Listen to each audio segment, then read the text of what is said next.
بما ننسخ من آية أو ننسها نأتي بخير منها أو مثلها ألم تعلم أن الله على كل شيء قدير. اس آیت کی شان نزول بتا رہے ہیں. اس کی شان نزول کیا ہے؟ آپ لوگ تو شاید بہت سے لوگ کہتے ہیں اس کا شان نزول کیا ہے.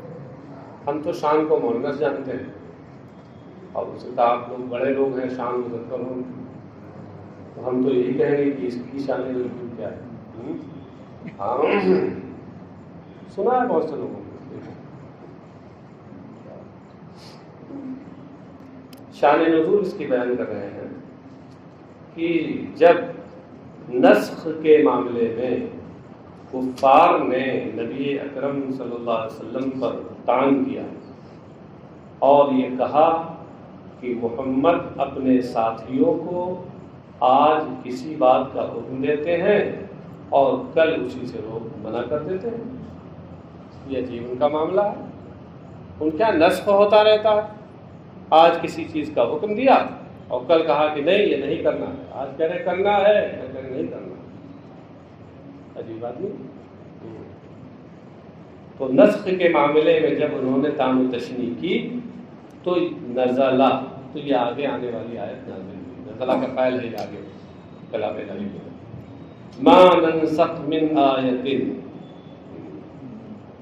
او ننسخها نأتی بخیر منها او ننسخها. ماں کو بتا رہے ہیں کہ شرطیہ ہے اس میں. ماں شرطیہ یہ اسم ہوتا ہے نا. اسماء شرطیہ ما و من اور بھی 7 اور ہیں 9 کل ہے. تو یہ مضارع پہ داخل ہوتے ہیں. 2 جملے فعلیہ پر مضارع ہیں اگر تو اس کو جزم دے دیتے ہیں. تو اس نے جزم دے دیا ہے. ما ننسخ ہو گیا ہے نا. ما شرطیہ ہے. ما ننسخ من آیتن. من آیتن میں من یہ بیانیہ ہے. آیت ما کا بیان ہے. ما کی چونکہ یہ اسم ہے نا شرطیہ ہی صحیح اسم ہے ابہام ہے اس میں اس کا یہ بیان ہے. تو ترجمہ کیا ہوا پہلے آیت کا ترجمہ دیکھیے. ہم جو آیت بھی منسوخ کریں یا بھلا دیں یا مؤخر کریں بھی ترجمہ اس کا ہوگا علی احتمال ہے. نأتی بخیر منہا او مثلہا تو ہم اس سے بہتر یا اسی جیسی آیت لاتے ہیں. الم تعلم ان اللہ علی کل شیء قدیر. کیا تمہیں معلوم نہیں کہ اللہ ہر چیز پر قادر ہے. اللہ سب کچھ کر سکتا ہے. یہ بھی ترجمہ صحیح ہے. سب کچھ کر سکتا ہے ترجمہ کیا ہے کیونکہ قدرت کا معنی ہوتا ہے امکان اور سکنا. ہاں تو قدیر کا معنی کیا ہوگا؟ کر سکنے والا. اللہ سب کچھ کر سکتا ہے سب کچھ کر سکنے والا ہے. چلیے صاحب اب یہاں دیکھیے نسخ کے باب میں آپ لوگوں نے تو پڑھا ہوگا. اصول تفسیر کتاب پڑھی ہے نا آپ لوگوں نے مطالعے ہی میں صحیح. اصول تفسیر میں کچھ پڑھا ہے؟ ہاں ضرورت حرکت زمین فوز مبین ضرورت حرکت زمین یا حضرت کا ایک رسالہ الفوز الکبیر پڑھا. ہاں فوز مبین کہہ رہے ہیں مطلب اس محنت سے پڑھی ہے کہ کتاب کا نام بھی یاد نہیں ہے. مضمون کو چھوڑیے. اچھا خیر اس میں دیکھ لیجئے گا کہ نسخ کی 3 صورتیں ہیں 3 قسمیں. نسخ جو ہوتا ہے کبھی الفاظ اور حکم دونوں کا نسخ ہوتا ہے. تلاوت اور حکم دونوں کا نسخ ہوتا ہے. یعنی مطلب یہ ہے کہ کوئی آیت نازل ہوئی اللہ کی طرف سے اور اس کے بعد اس پر نسخ اس طرح طاری ہوا کہ اب اس کی تلاوت بھی ختم ہو گئی اور جو اس کا حکم تھا وہ بھی ختم ہو گیا. اب نہیں ہے وہ. اس کے بدلے میں دوسرا حکم آ گیا. یہ پہلی قسم ہوئی کہ منسوخ التلاوہ و منسوخ الحکم. نسخ التلاوہ و نسخ الحکم. سمجھ گئے؟ اور دوسری قسم تلاوت منسوخ ہو جائے اور حکم باقی رہے. جیسے پہلے ایک آیت نازل ہوئی تھی الشیخ والشیخۃ اذا زنیا فرجموہما، ہاں کہ عمر دراز یعنی شادی شدہ مرد عورت جب بدکاری کرے فرجموہما تو انہیں سنسار کر دو. لیکن اب کیا ہے، حکم تو برقرار ہے، حکم اب بھی ہے سنساری کا، لیکن تلاوت میں نہیں ہے. تو یہ منسوخ الحکم، منسوخ التلاوہ ہوئی، منسوخ الحکم نہیں ہوئی. اور تیسری کے میں اس کے الٹا کہ منسوخ الحکم ہو اور تلاوت باقی ہو. بہت سی آیتیں ایسی ہیں قرآن کریم میں جن کے بعد جن کو آپ کہتے ہیں منسوخ ہے، منسوخ ہے، منسوخ ہے، تلاوت کرتے ہیں کہتے ہیں حکم منسوخ ہے. تو یہ 3 صورتیں ہیں، ان کو سامنے رکھیے اور آپ تفسیر سمجھیے، ورنہ سمجھ نہیں پائیں گے کیا ہے. تینوں کو سامنے رکھیے گا. ما شرطیۃ، ما شرطیہ ہے، ننسخ من آیت، ہم جو بھی آیت منسوخ کریں، اے نزل حکمہا اما مع لفظہا او لا. تو نسخ کا مطلب کیا ہے؟ ازالہ، رفع یعنی کسی چیز کو زائل کر دینا اور اٹھا لینا، یہ ہے نسخ. اب اس کا مطلب کیا ہوا؟ ننسخ اے نزل، ازالہ سے نزل ہے، ازالہ یزیل ازالۃ سے نزیلو تھا، لیکن ما شرطیہ کی وجہ سے حالت جزم میں ہو گیا، نزل ہو گیا. تو ہم جس آیت کا بھی کو زائل کریں، یعنی حکمہا اما مع لفظہا او لا، یعنی اس آیت کا حکم زائل کریں یا تو اس کے لفظ کے ساتھ یا اس کے بغیر. ہاں، حکم زائل کریں اس کے لفظ کے ساتھ، تو یہ پہلی قسم ہو گئی نسخ التلاوتی یا نسخ اللفظ والحکم ہو گئے نا. اور لا، یا اس کے بغیر، کس کے بغیر؟ ہاں، لفظ کے بغیر حکم زائل کر دیں. یہ کون سی قسم ہو گئی؟ یہ دوسری قسم ہو گئی. اچھا، اور آگے ہے اور ننسہا، ننسہا یا ننسہا دونوں پڑھائے، دونوں کراتے ہیں اس میں. یا ہم اسے مؤخر کر دیں. مؤخر کرنے کا مطلب کیا ہے کہ فلا نزل حکمہا اور نرفع تلاوتہا، حکم زائل نہ کریں، تلاوت اٹھا دیں. یہ تیسری قسم کا بیان ہو جائے گا. تو اس طریقے سے ان دونوں میں ملا کر کے تینوں قسموں کا بیان ہو گیا. ہاں، اب چلو آگے دیکھیے آپ. وفی قراءۃ بضم النون، اور ننسخ ایک قراءت میں نون کے ضمے کے ساتھ ہے، یعنی ننسخ ما ننسخ من آیت. تو جب ننسخ ہے تو یہ کس باب سے ہوگا؟ افعال سے ہوگا، اس لیے کہتے ہیں من انسخا، انسخا سے ہے. ارے کوئی اس کو من النسخ نہ پڑھ دے، جیسے ابھی ایک صاحب پڑھ رہے تھے، اسی لیے محشی نے نیچے لکھا من الافعال. یہ من النسخ نہیں ہے، من انسخا ہے، جو افعال سے ہے پہلے ماضی. ہاں، تو انسخا ینسخو سے ہو گیا من ننسخ. ہاں، تو نسخہ انسخو کا معنی تو منسوخ کرنا ہوتا ہے، اور انسخہ ینسخو کا مطلب ہوتا ہے منسوخ کرانا. یہی نا مطلب ہوا. ہاں، منسوخ کرانا یعنی کسی کو یہ کہنا کہ تم اس کو منسوخ کر دو، یہ بتا دو جا کے کہ منسوخ ہے. ہاں، تو اب معنی کیا ہوگا؟ اے نامرک او جبرائیل بنسخہ. اب ننسخ کا مطلب کیا ہو جائے گا کہ ہم آپ کو حکم دیتے ہیں، اے محبوب ہم آپ کو حکم دیتے ہیں، آپ سے کہتے ہیں کہ اس کا بتا دو، اس کے بارے میں کہ حکم یا اس کی تلاوت ختم ہو گئی یا دونوں ختم ہو گئے. اور جبرائیل، کہ ہم آپ کو یا جبرائیل کو اس کے منسوخ ہونے کرنے کا حکم دیتے ہیں. سمجھے؟ کہتے ہیں جا کے تم بتا دو، چاہے جبرائیل سے کہہ دیتے ہیں کہ جا کے تم محبوب کو بتا دو، ان کے واسطے سے ہاں ان کی امت کو معلوم ہو جائے گا. یا یہ کہ ہم خود محبوب آپ سے کہتے ہیں کہ اس کو بتا دو، آپ کو حکم دیتے ہیں کہ اس کے منسوخ ہونے کا اعلان کرو. مفہوم سمجھ آ گیا؟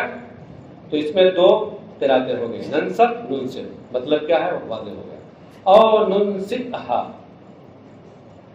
جہاں جو تشریح کی ہے، تفسیر کی ہے امام سیوطی نے، تو انہوں نے ننسئھا والی قراءت کو یہاں پہلے لیا.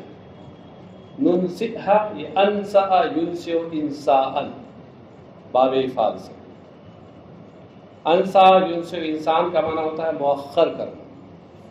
ہاں ایک قراءت تو یہ ہے کہ انسا بمعنی اخرا سے یہ فعل مضارع ہو. اور دوسری قراءت اس میں ہے انسا ینسی انساء، یہ بھی باب افعال سے ہے مگر اس کا ماخذ نسیان ہے. سمجھے؟ انسا ینسی انسان بھلا دینا، فراموش کرا دینا. تو دو قراءتیں ہیں اس میں. پہلے کس کو لے رہے ہیں؟ انسا بمعنی اخرا کہتے ہیں او ننسئھا نؤخرھا فلا نزل حکمها ونرفع تلاوتها. تو جب ننسئھا پڑھیں گے تو انسا کا معنی تاخیر کا ہوگا، اور مطلب یہ ہوگا کہ اور جسے ہم جس آیت کو ہم مؤخر کرتے ہیں، مؤخر کرنے کا مطلب کیا ہے؟ یعنی اس کا حکم ختم نہیں کرتے، اس کی تلاوت صرف ختم کر دیتے ہیں، تلاوت اٹھا لیتے ہیں بس. ہاں یا ننسئھا کا یہ مطلب ہے کہ اور نؤخرھا فی اللوح المحفوظ، ہم اس کو لوح محفوظ میں مؤخر کرتے ہیں.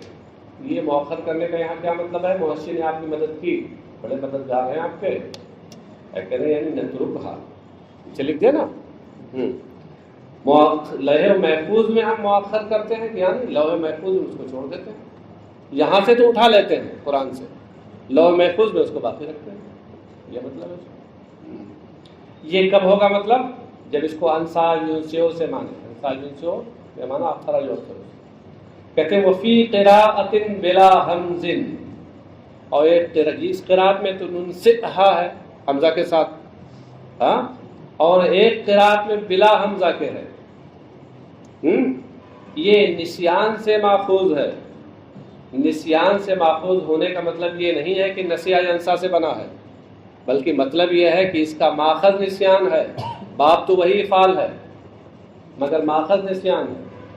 سمجھ گئے؟ ہاں دیکھیے، اور وفی قراءۃ بلا حمز من النسیان، اور ایک قراءت میں حمزے کے بغیر نسیان سے ہے. اوپر محشی سمجھ رہے تھے کہ لوگ یہاں گڑبڑ کریں گے، کچا کھائیں گے، اس لیے انہوں نے من النسیان کا معنی اوپر لکھ دیا اے من تلک المادۃ والا فهو من الافعال.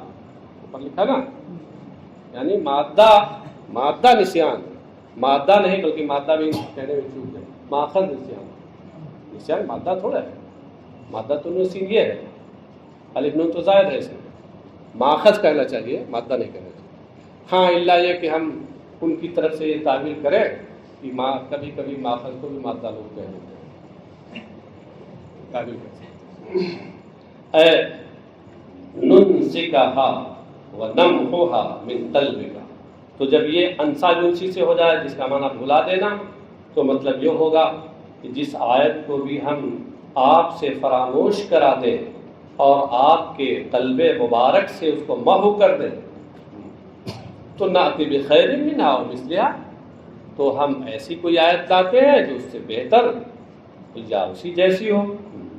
تو کہتے ہیں جواب الشرط نأتی بخیر منہا، یہ نعتش بخیر منہا یہ ماں کی شرط کا جواب ہے. صاحب ایک سوال یہ پیدا ہوا کہ آیتیں تو سب بہتر کہہ رہے ہیں کہ ہم بھلا دیں تو اس سے بہتر لائیں، اس کا مطلب یہ ہوتا ہے کہ کوئی آیت کسی آیت سے بہتر؟ ہاں کلام الہی تو سب یکساں، یہ بہتر وہ بہتر نہیں، یہ تو نہیں. محشی کہتے ہیں بخیر ینفع للعباد فی السہولۃ اور کثرت الاجر اور مثلھا فی التکلیف والثواب. جواب دے دیا اس سوال کا. یہاں خیر سے مراد وہ خیریت نہیں ہے جس کو آپ سمجھ رہے ہیں سوال میں، جس کا آپ نے اظہار کیا ہے. خیریت سے مراد، خیر ہونے سے مراد یہاں بندوں کے لیے نفع بخش ہونا. ہاں کہ ہم اگر کوئی آیت منسوخ کر دیں یا فراموش کر دیں تو ہم اس کے بدلے میں ایک ایسی آیت لاتے ہیں جو تم بندوں کے لیے آسان ہونے میں یا ثواب کی کثرت میں پہلے والی آیت سے زیادہ نفع بخش ہے. سمجھے؟ او مثلہا، یا اسی جیسی، یعنی فی التکلیف والثواب. الم تعلم ان اللہ علی کل شیء قدیر، کیا تمہیں معلوم نہیں کہ اللہ ہر چیز پر قادر ہے؟ اور جب ہر چیز پر قادر ہے تو یہ کلو شے، جو یہ موجبہ کلیہ کا سور ہے، کلو شے تو کل جو ہے موجبہ کلیہ کا سور ہے نا جی. ہاں منہ النسخ والتبدیل، اس کل شے میں نسخ و تبدیل بھی تو ایک شے ہے، تو یہ بھی اسی میں داخل ہے. جب ہر شے پہ قادر ہے تو نسخ و تبدیل پر بھی اللہ قادر ہے.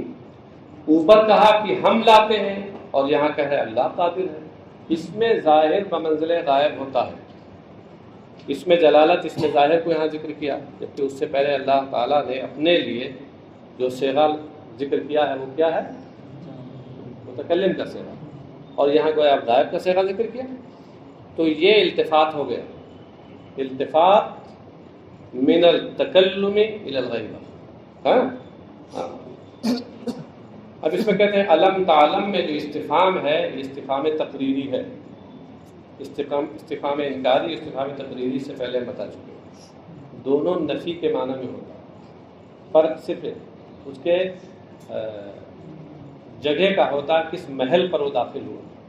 اگر وہ جملے مثبتہ پہ داخل ہو تو وہی استفہام انکاری ہے، اور اگر وہ جملے منفیہ پہ داخل ہو تو وہی استفہام تقریری ہے، کیونکہ ایک نفی تو وہاں جملے میں ہے اور ایک نفی اس کے ذریعے ہو جائے گی. نفی اس بات کو تقریر، اس طرح اس باتیں پھر استفہام تقریری ہو جائے گا. دیکھیے یہاں ہے نا ایک لم تعلم میں لم اور ایک یہ حمزہ کے ذریعے، تو استفہام تقریر کے لیے. تقریر کا مطلب یہ نہیں ہے کہ مقرر ہے. اس میں بہت سے خطیب ہوں گے وہ سمجھتے ہوں گے کہ ہماری کیٹیگری کا ہے. علم تعلم ان اللہ لہ ملک السماوات والارض وما لکم من دون اللہ من ولی ولا نصیر.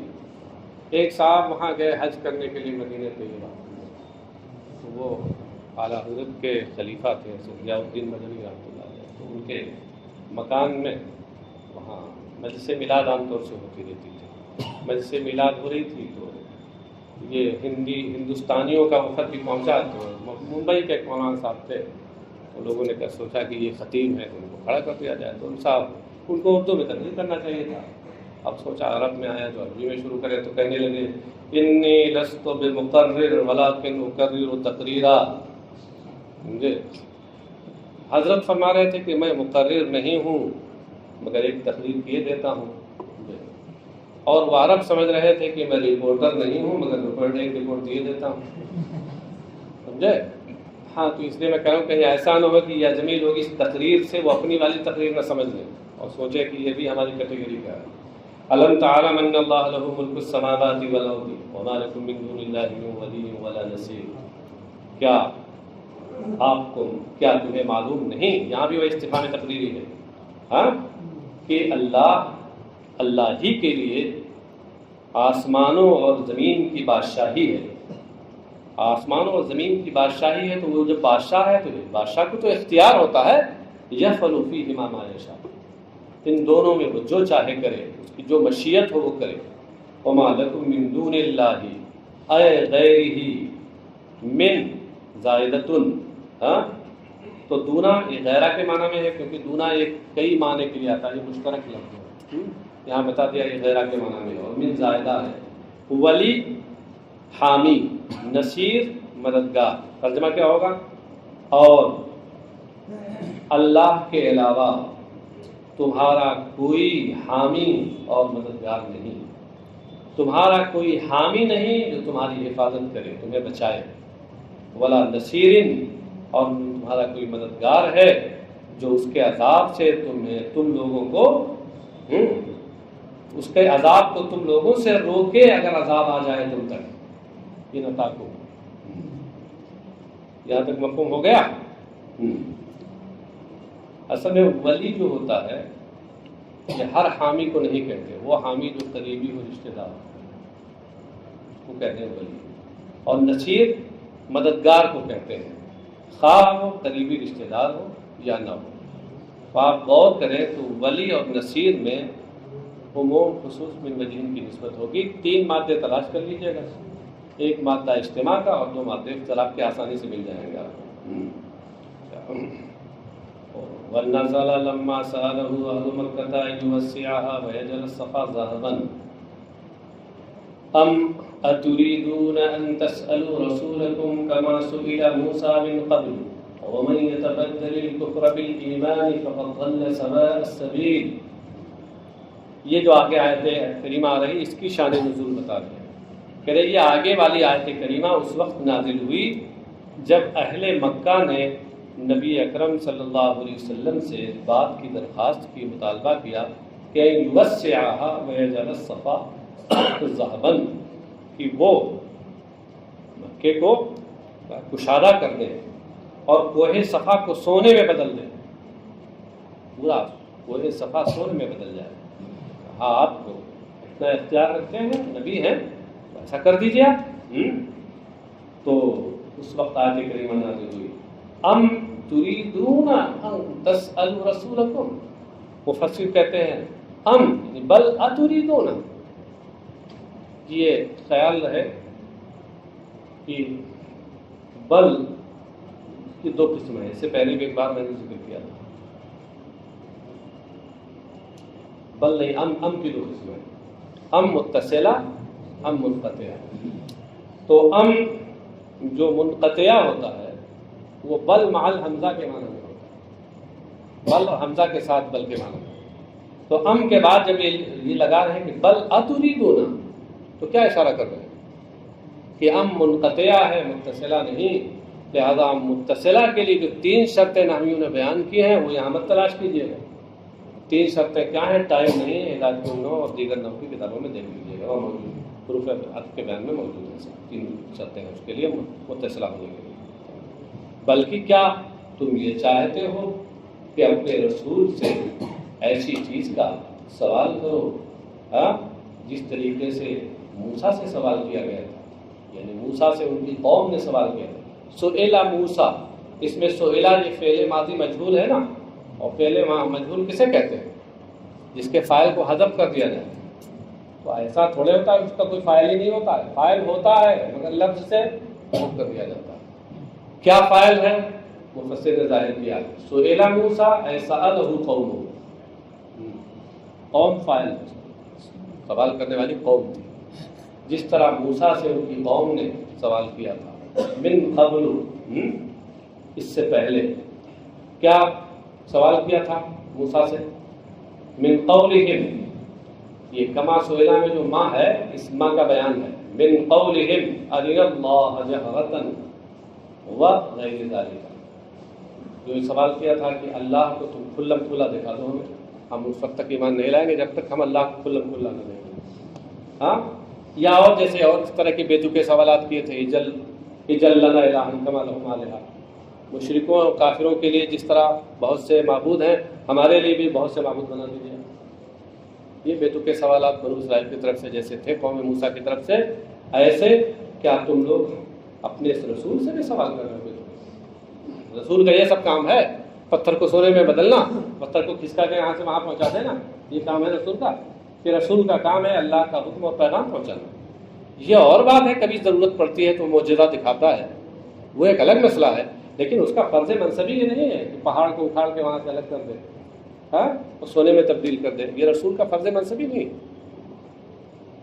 وَمَن يَتَبَدَّلِ الْكُفْرَ بِالْإِيمَانِ، اور جو ایمان کے بدلے میں کفر لے، اے یاخذ بدلہ، یہ بالکل معنی بتا دیا. يتبدل الكفر بالایمان، اے یاخذہ، اے یاخذ الکفر بدل الایمان. اس سے اشارہ کیا کیا؟ بالایمان میں بائے عوض، بائے بدل ہے. یعنی جو ایمان کے بدلے میں کفر لے، ایمان کے بدلے میں کفر لینے کا مطلب کیا ہے؟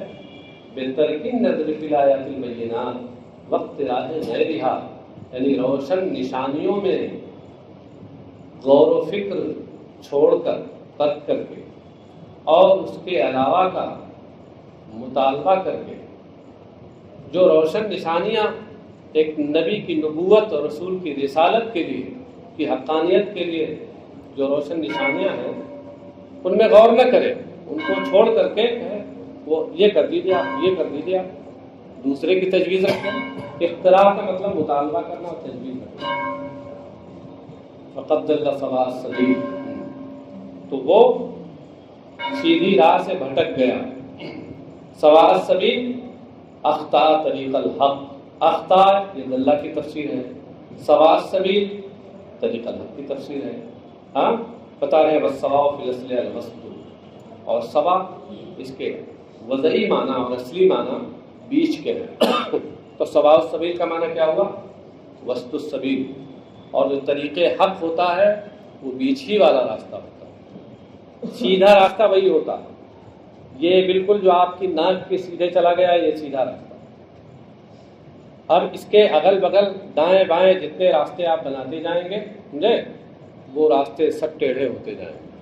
جو اس کے بالکل بغل میں بنائیں گے آپ ایسے تھوڑا ٹیڑھا ہوگا، اور اس سے دوری جتنی بڑھتی جائے گی ان کا ٹیڑھا پن بڑھتا جائے گا۔ تو اس سے پتہ چلا کہ وسط طریق حق کے لیے وسط میں ہونا اور درمیانی ہونا لازم ہے۔ تو یہ بطور کنایا سواء السبیل سے طریق الحق مراد ہے۔ بات سمجھ گئے؟ اچھا صاحب، وَدَّ كَثِيرٌ مِّنْ أَهْلِ الْكِتَابِ لَوْ يَرُدُّوكُم مِّن بَعْدِ إِيمَانِكُمْ كُفَّارًا حَسَدًا مِّنْ عِندِ أَنفُسِهِم مِّن بَعْدِ مَا تَبَيَّنَ لَهُمُ الْحَقُّ فَاعْفُوا وَاصْفَحُوا حَتَّىٰ يَأْتِيَ اللَّهُ بِأَمْرِهِ إِنَّ اللَّهَ عَلَىٰ كُلِّ شَيْءٍ قَدِيرٌ۔ بہت سی کتابیوں کی یہ خواہش ہے، لو، یہ لو مصدریہ ہے، یہ لو مصدریہ ہے، حرف مصدری ہوتا ہے، یعنی فعل پہ داخل ہوتا ہے، اس کے ساتھ مل کر معنی مصدر ہوتا ہے، مگر اسی کے ساتھ ساتھ تمنی کا مفہوم بھی اس میں ہوتا ہے۔ تو بہت سے کتابیوں نے یہ خواہش کی، یہ چاہا کہ کاش کہ وہ آپ کو ایمان لانے کے، ایمان کے بعد آپ کو کافر بنا دے، یردونکم کفارا، آپ کو یعنی تم لوگوں کو کافر بنا دے، حسدن من عند انفسہم، اپنی جانب سے، اپنے دل کے اندر پائے جانے والے حسد اور جلن کی وجہ سے۔ حسدن کہتے ہیں مفعول لہو، یہ حسدن مفعول لہو ہے۔ کس کا مفعول لہو ہے؟ ہاں یہ ود یردونکم کا، ہاں یہ چاہتے ہیں۔ اچھا، من حسدن کے بعد من عند انفسہم، اس سے پہلے نکالا کائنن، یہ بتایا کہ من عند انفسہم یہ حسدن کی صفت ہے مگر ڈائریکٹ نہیں۔ کائنن اس میں فاعل مقدر سے متعلق ہو کر، شبہ جملہ اسمیہ ہو کر حسدن کی صفت ہے، حسدن موصوف کے صفت سے مل کر پھر مفعول مطلق، اپنے دل سے مفعول لہو ہے۔ مفعول لہو بہت صحیح تم نے ٹوکا، قائم ہوتا ہے کبھی کبھی۔ اے حملتہم علیہ انفسہم الخبیثۃ، یعنی ان کے گندے نفس نے، خبیث نفس نے انہیں اس پر آمادہ کیا۔ عند انفسہم نے اشارہ یہ کیا کہ انفسہم میں جو اضافت ہے، انفس کی اضافت ہم کی طرف، یہ اضافت برائے اہل خارجی ہے۔ یہاں نفوس سے مراد نفوس خبیثہ ہیں، گندے نفس۔ کفار کے نفس اور کیا ہوں گے؟ من بعد ما تبین لهم الحق، اس کے بعد کہ ان کے لیے حق واضح ہو گیا۔ کہاں؟ فی التوراۃ، توریت میں۔ کون سا حق واضح ہو گیا؟ فی شان النبی، نبی اکرم صلی اللہ علیہ وسلم کے معاملے میں حق واضح ہو گیا ان پر۔ فاعفوا عنہم، تو انہیں معاف کر دو۔ اے اترکوہم، چھوڑ دو۔ واصفحوا، اور انہیں درگزر کر دو۔ درگزر کرنے کا مطلب کیا ہے؟ یعنی عارضوا فلا تجادلوہم، یعنی ان سے منہ موڑ لو۔ فلا تجادلوہم، تو ان کے سلسلے میں حد سے تجاوز نہ کرو۔ حتی یاتی اللہ بامرہ، یہاں تک کہ اللہ اپنا حکم ان کے سلسلے میں لائے۔ یعنی بامرہ فیہم من القتال، مطلب یہ ہے کہ جہاد کا اور قتال کا حکم ان کے سلسلے میں اللہ لائے۔ ان اللہ علی کل شیء قدیر، یقینا اللہ سب کچھ کر سکتا ہے۔ اس پر بھی یہ بھی کل شے میں سے ہے تو یہ بھی کر سکتا ہے۔ بس ارے ایک تو اور ہو سکتا ہے جی، وَأَقِیمُوا الصَّلَاةَ وَآتُوا الزَّکَاةَ وَمَا تُقَدِّمُوا لِأَنفُسِکُم مِّن خَیْرٍ تَجِدُوهُ عِندَ اللَّهِ إِنَّ اللَّهَ بِمَا تَعْمَلُونَ بَصِیرٌ۔ نماز قائم کرو، زکات دو، اس کا مطلب تو آپ لوگ جانتے ہی ہیں، وما تقدموا لانفسکم من خیر تجدوہ، یہ مالی شرطیہ ہے، اور جو تم نیکی اپنے لیے آگے بھیجو گے، یعنی نیکی سے مراد کیا ہے؟ طاعت و عبادت، جیسے نماز ہے، صدقہ ہے، تو تجدوہ ہو، تو اس نیکی کو تم اللہ کے ہاں پاؤ گے، نیکی کو پاؤ گے یعنی اس کا ثواب پاؤ گے۔ اس سے یہ بتایا کہ تجدوہ میں جو ہا ضمیر ہے یہاں مضاف محذوف ہے، تجدوہ سے مراد ہے تجدو ثواب ہوگا۔ ان اللہ، اللہ کے ہاں پاؤ گے ثواب، ان اللہ بما تعملون بصیر، یقیناً اللہ تمہارے اعمال سے وہ دیکھ رہا ہے، اعمال کو دیکھ رہا ہے، تو ظاہر سی بات ہے لازمی طور پر وہ جزا دے گا تمہیں، فیجازیکم